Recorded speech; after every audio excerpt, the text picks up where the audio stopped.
It's been a while since anything put out by Marvel piqued my interest. But that same part of me that loves just about every MCU film prior to Endgame still holds out for the odd No Way Home in a sea of Eternals. That said, let's see where Thunderbolts stacks up. I click leave on porch. Your subordinates will be reported to DoorDash HQ. Alexi, it's me. Open up. Milena? Hold on! Elena! Hi, Dad. Right away, we have a reunion from Black Widow, with Yelena and Red Guardian reconnecting. Both of these characters were standouts in that film, thanks more to the memorable performances from David Harbour and Florence Pugh than the writing, let's be honest. And their volatile relationship is definitely something that can be built upon in a movie like this. Sorry about the wait. It was on an important call. Highly classified. Lot of work.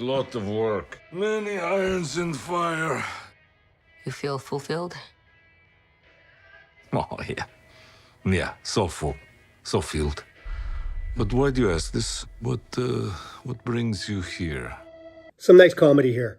Great chemistry between these two, and we can see that though they patch things up at the end of Black Widow, they're not exactly close. And I can't help but notice the soundtrack here. For me, Where's My Mind will always be synonymous with the ending of Fight Club. But come on, any movie that can work in the Pixies is doing something right.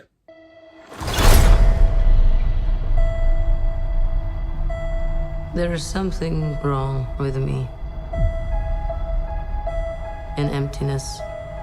I'm just drifting. And I don't have purpose. A few things to unpack here. Yelena feeling unfulfilled, Bucky in what looks like a courtroom, and John Walker at home with a baby. In the comics, the Thunderbolts was a black ops team composed of superpowered felons trying to work off their jail time by working for the government. Well, it looks to me like Bucky might be working off his decades of crimes as the Winter Soldier in pretty much the same way. As for John Walker, we last saw him at the end of Falcon and Winter Soldier, recruited specifically for this kind of thing. Seeing him at home, babysitting, puts an interesting twist on that for sure. I thought throwing myself into work was the answer.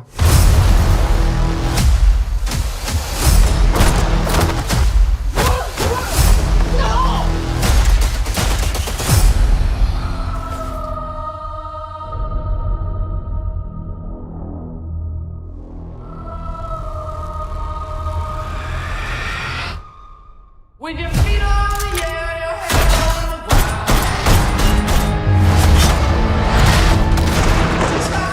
Try to stay and spin. Yeah.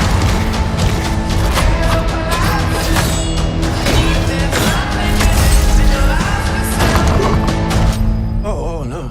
Okay, so definitely not a team right out of the gate. It's interesting they're all immediately trying to kill each other, which I like.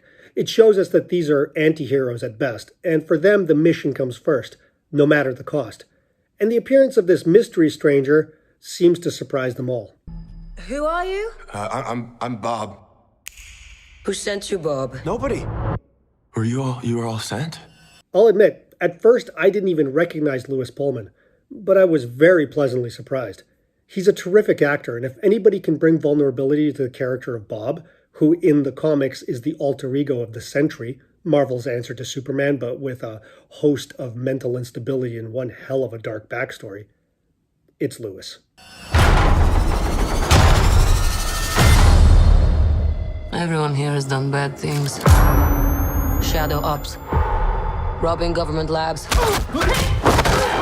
Contract kills. Yeah, so? So, someone wants us gone.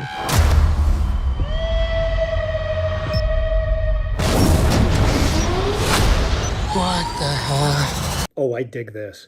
It's not so much that these ex-cons were brought together as a team right off the bat, but they all seem to be contractors who were hired for the same mission, only to be double-crossed. Now they have to team up in order to get out, find out who tried to kill them, and get them instead.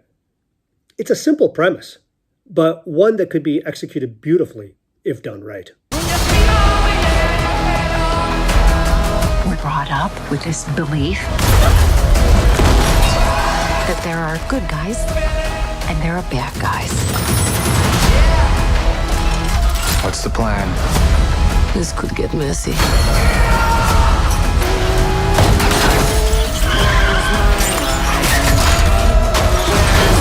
But eventually, you come to realize that there are bad guys, and there are worse guys, and nothing else.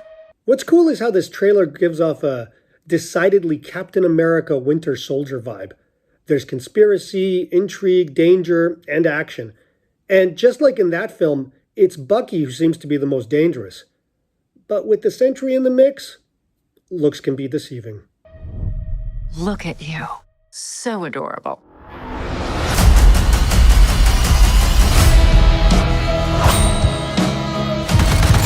Don't worry, she's bulletproof. What happened to bulletproof? It's bulletproof-ish.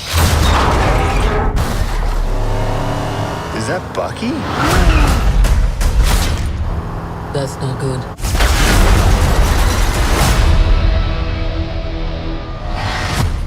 Definitely a callback to Winter Soldier.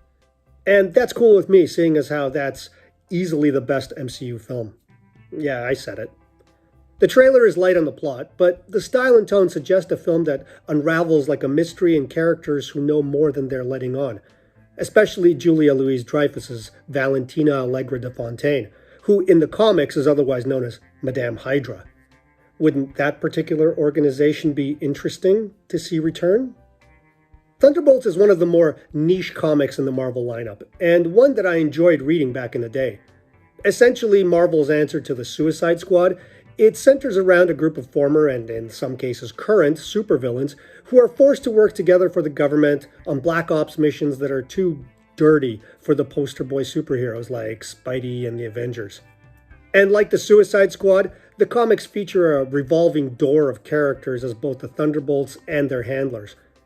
The good part is that a number of the characters in this film were Thunderbolts in the comics as well. Bucky, US Agent, Black Widow, Ghost, Taskmaster, even Sentry. I'll be honest, I don't recall Red Guardian ever being in their ranks, but I'm glad he's here. Like I said, David Harbour was a highlight in Black Widow, and his comic relief is sure to go a long way here. It's also reassuring that this film seems to have, at least at the trailer level, learned from the mistakes that most of the Phase 4 films committed. We have a fairly diverse cast of familiar characters who we already know, Bob not included for the non-comic book readers, and none of them are shown as overly superior to the others, or dare I say, perfect right out of the gate. In fact, the idea seems to be to highlight each one's strengths, while also letting us know that they are each somehow broken and in need of fixing. Those are the best kind of redemption arc heroes, and character-driven stories tend to be some of the best stories, period. I'm wary of Marvel's track record over the last few years, but this looks like a film that might be worth checking out. So for now, I'll be cautiously optimistic, and I'll look forward to seeing more. But these are just my 2 cents. Give me yours. Let me know in the comments below what you think of the Thunderbolts, and if you think Marvel might be climbing out of its creative rut, or just digging deeper. As always, if you like what you saw, click that like button, subscribe to my channel, and hit that notification bell to stay updated with the latest content. Until next time, stay creative.